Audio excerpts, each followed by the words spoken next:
नमस्कार माझ्या मित्रमैत्रिणींना. Bio world with Gauri ma'am या माझ्या युट्यूब चॅनलवर तुमचं सगळ्यांचं स्वागत आहे.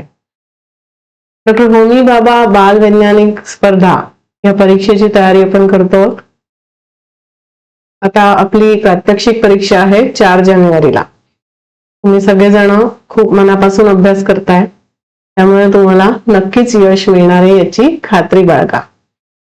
आपल्या हातात काय आहे?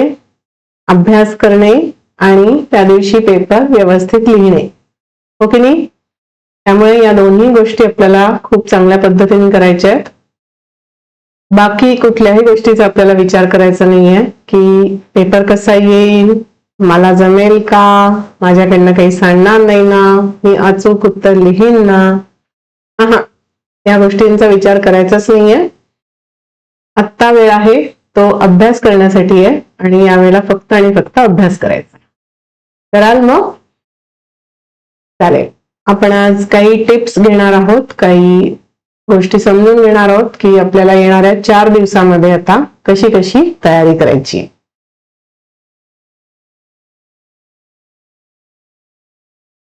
आता हे 4 दिवस आपल्यासाठी खूप महत्वाचे आहेत. आज सोमवार आहे आणि येणाऱ्या रविवारी आपली परीक्षा आहे. तर या 4 दिवसात जी काही तयारी कराल त्यामुळे तुमचा एक तर आत्मविश्वास वाढेल, तुम्हाला त्या आत्मविश्वासाने तिथे परीक्षेला सामोरं जाण्याची खूप मदत होईल आणि अल्टिमेटली काय होईल? मार्क वाढतील. आता या 4 दिवसात आपल्याला काम कुठल्या कुठल्या गोष्टींवर करायचंय? तर अचूकता. आपले जे प्रॅक्टिकल्स करणार आहोत ते अचूक असले पाहिजेत, जे रिडिंग्स घेणार आहोत ती अचूक असली पाहिजेत. आपल्याला तिथे युनिट्स लिहायचे आहेत हे आपल्या लक्षात राहिलं पाहिजे. एकक, युनिट म्हणजे एकक लिहायचे, सेंटीमीटर, मीटर, किलोग्राम, ग्रॅम, जे काही असेल त्याप्रमाणे. त्यानंतर नीटनेटकेपणा. 6 मिनिटाचा वेळ आहे तुम्हाला एक प्रयोग करण्यासाठी. असे तुम्हाला 5 प्रयोग करायचे आहेत. तर प्रयोग करत असताना घेतलेली वस्तू जागच्या जागी ठेवणे, काहीही सांडलवण न करणे, त्याच्यानंतर प्रत्येक ग्लासवेअर, प्रत्येक जे साहित्य आहे ते नीट हाताळणे, या गोष्टी आपल्याला या 4 दिवसामध्ये कव्हर करायच्या आहेत. आणि वेळेचं नियोजन, जसं आत्ताच आपण बोललो की आपल्याला किती 6 मिनिटामध्ये एक प्रॅक्टिकल करायचं, त्यामुळे ते कसं होऊ शकेल याच्यासाठी प्रॅक्टिस आता या 4 दिवसात करूया. ठीक आहे.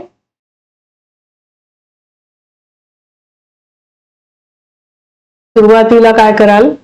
म्हणजे समजा उद्याच्या दिवशी पाठ्यपुस्तकाची उजळणी करून घ्या.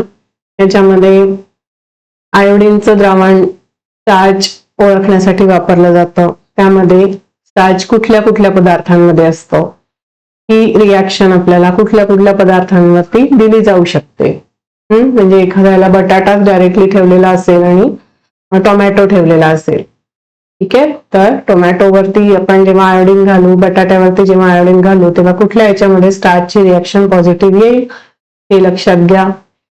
दुसरं बघा, मानवी शरीरातील अवयव संस्था. याच्या आधीही मी इम्पॉर्टंट टॉपिक्स तुमच्यासोबत डिस्कस केले. त्या दिवशीही तुम्हाला सांगितलं होतं की आपल्या शरीरातली ज्या अवयव संस्था आहेत त्याची रिव्हिजन एकदा करून घ्या. त्याच्यावरती प्रश्न बनू शकतो, निरीक्षणावर आधारित प्रश्न. अवयव संस्थेचं आपल्याला चित्र दिलं जाऊ शकतं किंवा तिथे मॉडेल ठेवलेलं असू शकतं आणि त्या मॉडेलवरती त्या एखाद्या अवयवाचं आपल्याला नाव, त्याच्यानंतर त्याचं कार्य काय आहे, तो कुठे असतो, किंवा त्याच्याशी रिलेटेड एखादा डिसीज, कुठला रोग होतो, तर या गोष्टी विचारल्या जाऊ शकतात. त्यामुळं हा पॉइंट नीट करून ठेवा. काही अवघड नाहीये. आपलं पुस्तक घ्यायचं, 4थी, 5वी, 6वीचं, 7वी पर्यंतचं पुस्तक घ्यायचं आणि एक एक पान उलटत जायचं. मस्तपैकी चित्र असतात ती बघायची, मनातल्या मनात रिवाइज करायचं. इतकं सोपं आहे.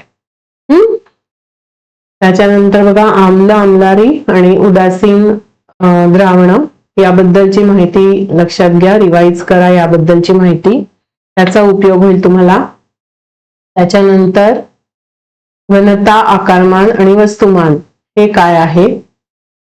एखाद्या घरामध्ये जर आपलं एखादा काय म्हणतो आपण त्याला पेंड्युलम लंबक असेल तर त्याची घनता काढून बघा, त्याचं आकारमान वस्तुमान काढून बघा.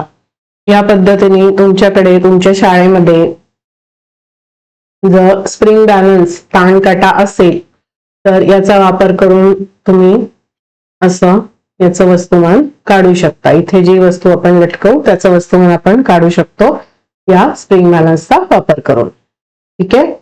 तर ह्यामध्ये लक्षात घ्या, एका बाजूला ग्रॅम मध्ये दिलेलं आहे आणि एका बाजूला न्यूटन मध्ये आहे. तर न्यूटन मध्ये जे आहे ते आपण बल मोजतो आणि ग्रॅम मध्ये जे आहे ते आपल्याला वस्तुमान मोजता येतं. तर या पद्धतीने हे ताणकाटा कसा हाताळायचा याची प्रॅक्टिस ठेवा, याची माहिती करून घ्या. त्यानंतर बघा, आकारमान काढण्यासाठी आपण वापर करतो मोजमापीचा. मोजमापीचा वापर करून ज्या छोट्या छोट्या सोप्या सोप्या गोष्टी घरामध्ये असतात त्यांचा वापर करून आकारमान काढून बघा. म्हणजे आपल्या खोडरबराचा आकारमान आपण काढून बघू शकतो. आता आपण बघितलं तसं एखादा छोटासा खडा किंवा पेंड्युलम, लंबक या गोष्टींचा आकारमान काढून बघू शकतो. तसंच घनतेचं जे सूत्र आहे ते वस्तुमान भागिले आकारमान आहे, त्यामुळे त्या सूत्रानुसार आपल्याला दोन गोष्टी मिळाल्या, आकारमान आणि वस्तुमान, की आपण घनता काढू शकतो. येते लक्षात? तर या पद्धतीने प्रॅक्टिस करा आणि बेसिकली याची आधी थेअरी वाचून घ्या आणि त्यानंतर तुम्ही प्रॅक्टिकलसाठी जा. ठीक आहे. नंतर चुंबकत्वावरती प्रश्न असतात. तर चुंबकाचे गुणधर्म लक्षात घ्या, कुठले कुठले गुणधर्म आहेत, कसं तो चुंबक आपण लटकवल्यानंतर उत्तर दक्षिण स्थिर होतो ते लक्षात घ्या. त्याच्यानंतर लोह कीस चुंबकाला नक्की कुठल्या भागांमध्ये चिकटतो, का चिकटतो तो तिथेच, हे लक्षात घ्या. तर जे गुणधर्म आहेत ना आपण शिकतो ते एकदा रिवाइज करा. त्यानंतर प्रकाशाचं परावर्तन, त्याच्यामध्ये आकाशातल्या आरशातल्या प्रतिमा निर्मिती, याचं जे सूत्र आहे, पुन्हा किती प्रतिमा तयार होतील तर ते सूत्र पाठ करून घ्या. त्या सूत्रानुसार खरंच तशा प्रतिमा तयार होतात का याची एकदा पडताळणी करून घ्या. नंतरचा मुद्दा आहे बघा, अन्न पदार्थातील भेसळ ओळखणे. यामध्ये दुधामध्ये स्टार्च घालून दिलं जाऊ शकतं. दुसरं एक उदाहरण याचं असतं की पिठी साखरेमध्ये सोडियम बायकार्बोनेट म्हणजे खायचा सोडा. तर ह्याच्यासाठी जी टेस्ट असते ती सिट्रिक ऍसिड जर घातलं या भेसळीमध्ये तर ते रिॲक्ट करतं आणि आपल्याला ओळखता येतं की या साखरेमध्ये सोडियम बायकार्बोनेट म्हणजे खायचा सोडा आहे आणि आमच्या दुसऱ्या ह्याच्यात नाही आहे. असे काही सिंपल प्रयोग आहेत, ते आपण घरी करून बघू शकतो. आणि म्हणजे हे सगळं घरामध्ये असतं, खायचा सोडा इनो जरी वापरलं ना तरी चालतं.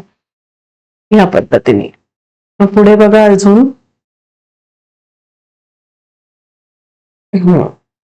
पुढे आपल्याला जी उजळणी करायची आहे ती जीवशास्त्रातले नमुने ओळखण्याची उजळणी करायची आहे, ज्यामध्ये तोटमूळ, तंतुमय मूळ, त्याच्यानंतर पानांचे प्रकार, वनस्पतींबद्दल आपण बोलतोय तर पानांचे प्रकार, त्याच्यानंतर अजून वार्षिक वनस्पती, बहुवार्षिक वनस्पती हे जे प्रकार आहेत ते, एकदल वनस्पती, द्विदल वनस्पती हे प्रकार, जे जे आपण वर्गीकरणामध्ये शिकतो की नाही त्या गोष्टी करून ठेवा. वनस्पती आणि प्राणी दोन्हीसाठी. शिवाय वनस्पतींचे औषधी उपयोग लक्षात घ्या. रुटीन मध्ये ज्या वनस्पती आपण वापरतो त्यांचे औषधी उपयोग, आयुर्वेदिक उपयोग त्यांचे, जसं ॲलोवेरा आहे, तुळस आहे, हळदीचे उपयोग आहेत.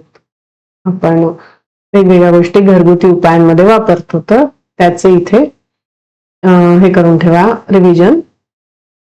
त्याच्यानंतर आहे बघा भौतिक बदल, रासायनिक बदल.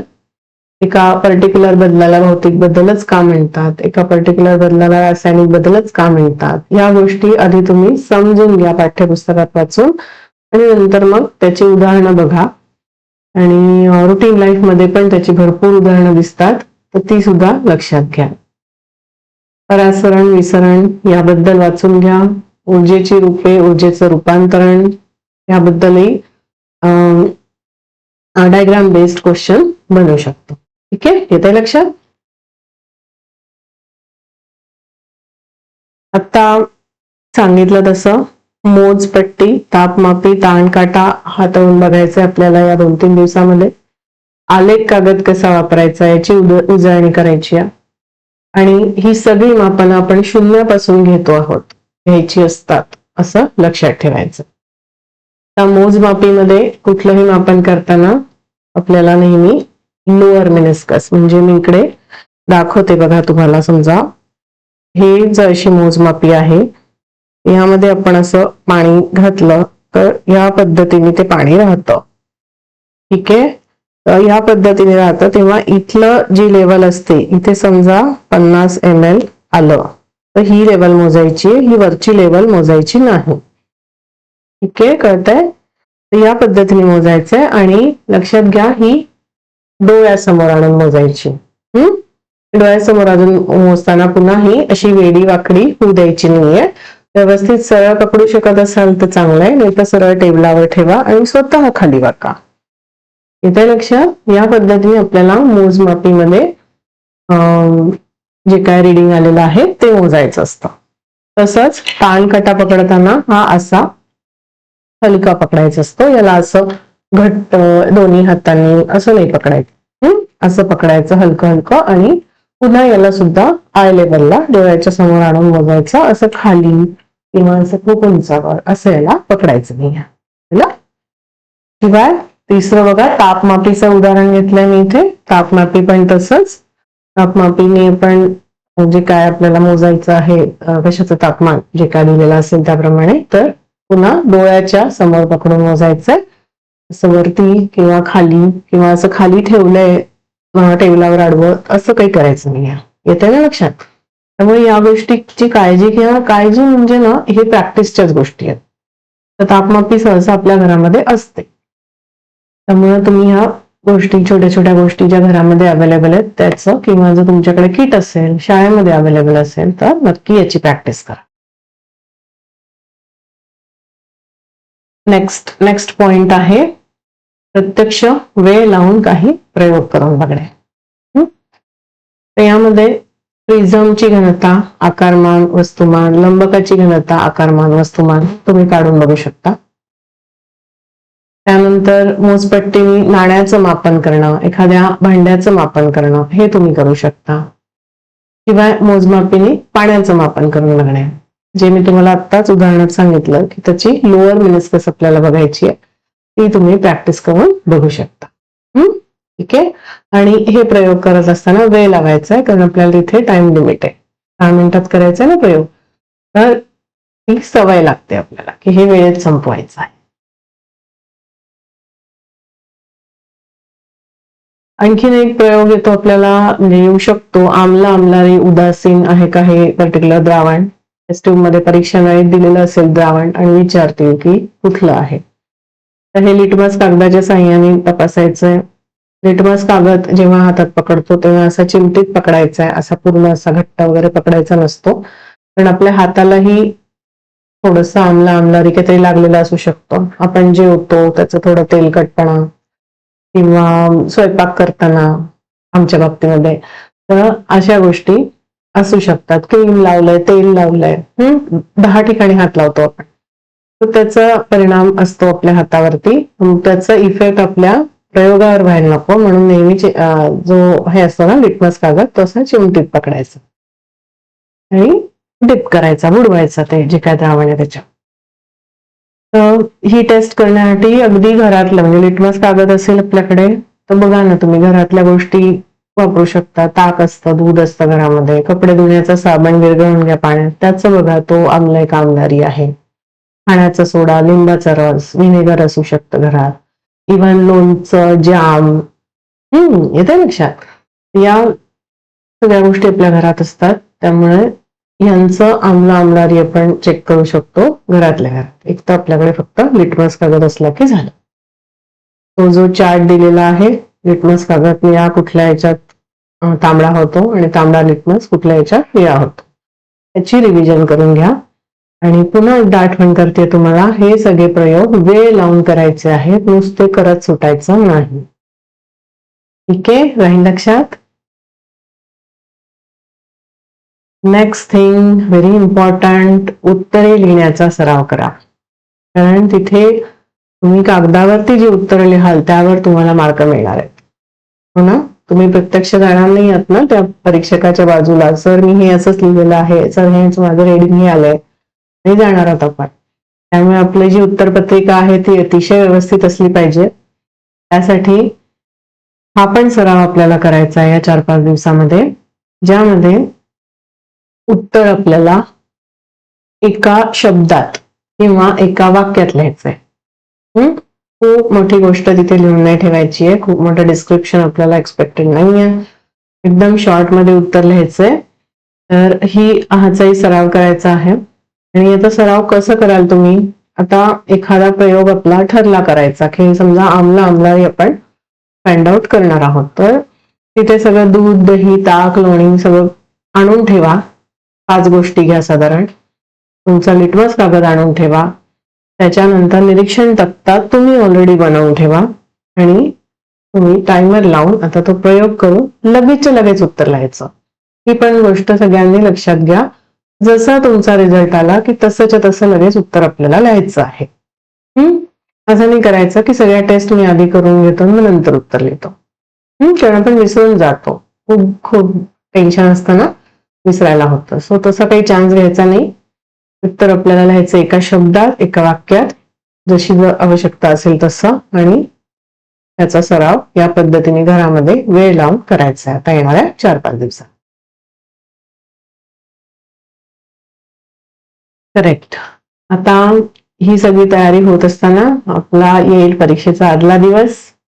असं असू शकतं की तुम्हाला परीक्षेसाठी दुसऱ्या गावाला जायचंय, तर थंडी भरपूर आहे, स्वेटर वगैरे घेऊन जा, सगळीकडे थंडी आहे.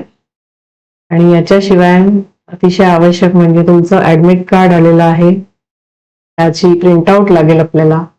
पेन, पेन्सिल, खोड रबर, शार्पनर हे सगळं आपल्या कंपास मध्ये असतं, त्या गोष्टी. त्यानंतर रायटिंग पॅड ते न्यायचं आहे. पाण्याची बाटली एक बरोबर ठेवायची आहे. आणि शाळेचा गणवेश तुम्हाला घालून जायचा आहे, शिवाय तुमचं ID कार्ड. त्यामुळे त्या पद्धतीने तयारी ठेवा, स्वेटर सोबत ठेवा. दुसरी अतिशय महत्वाची गोष्ट, सकाळी 10:30 आय थिंक पेपर आहे तुमचा, तर त्या वेळेच्या आधी व्यवस्थित खाऊन जायचं, सगळ्यांनी छान नाश्ता करून जायचं आहे. कारण की तिथे आपल्याला साधारण 3 तास उभं राहावं लागेल, तर तेवढं एनर्जी असली पाहिजे. त्यामुळे ही पालकांसाठी खास करून विनंती आहे की मुलांना व्यवस्थित त्या दिवशी खायला द्या सकाळी. म्हणजे तुम्ही देताच असं सांगायची गरज नाहीये, पण भाग असा आहे की हे जरा वेगळ्या प्रकारे प्रयोगासाठी जाणार आहेत, पहिल्यांदाच जाणार आहेत, वेगळ्या शाळेत जाणार आहेत. त्यामुळे आणि असा रूलच असतो की जेव्हा प्रयोगासाठी आपण जातो, लहान मुलं काय मोठी मुलं काय, व्यवस्थित खाऊन जायचं असतं. पण नाही म्हटलं तरी तिथे केमिकल्सचे वास असतात आणि काही रिॲक्शन मध्ये काही धूर वगैरे येतो, असं म्हणजे मोठ्या लेवलला गेल्यावरती. तर त्यामुळं आपण व्यवस्थित खाऊन जायचं असतं, उभं राहावं लागतं बराच वेळ. तो ही सगळ्यांनी लक्षात ठेवा. ओके.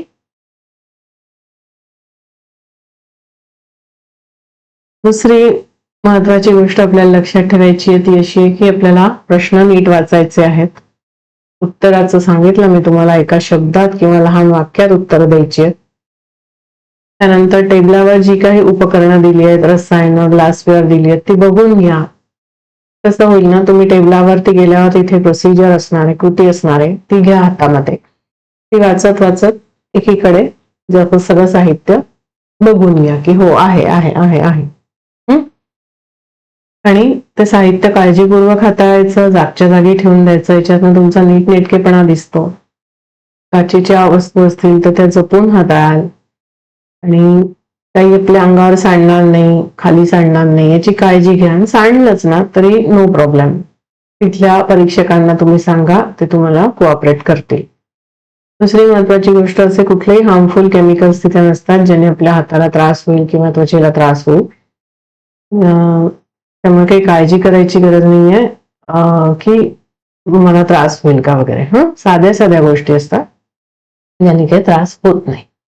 पण तरी सुद्धा आपलं एकंदरीतच नीटनेटकेपणा बघितला जातो मार्कांच्या दृष्टीने, त्यामुळे तो आपल्याला इथे करायचा आहे.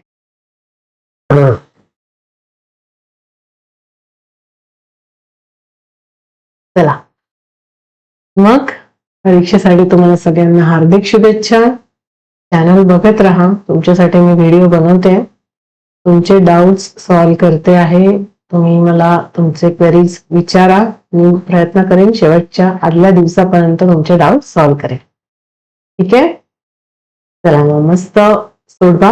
आणि ह्या अजून एक आठवलं मला, गणिताची काही सूत्र पाठ करून ठेवा बेटा. जसं वर्तुळाचा परिघ आहे, वर्तुळाचं क्षेत्रफळ, चौकोनाचं क्षेत्रफळ, आयताचं क्षेत्रफळ, या छोटी छोटी जी सूत्र आहेत ना, ती एकदा रिवाइज करा. ते सांगायचं राहिलं होतं, आता एकदम आठवलं. ठीक आहे, चालेल. आणखी काही आठवलं तर मी सांगणारच आहे. तुम्हीही चॅनलला बघत राहा, लाईक, शेअर आणि सबस्क्राईब नक्की करा. ऑफकोर्स चॅनलवरती मेनका पब्लिकेशन मधनं घेतलेले जे प्रयोग आहेत ना, ते सोडवून दाखवलेले आहेत, ते बघा आणि तुम्ही प्रॅक्टिस करा त्याच्यानुसार. ठीक आहे, जमेल? चालेल. मग हार्दिक शुभेच्छा आणि टाटा.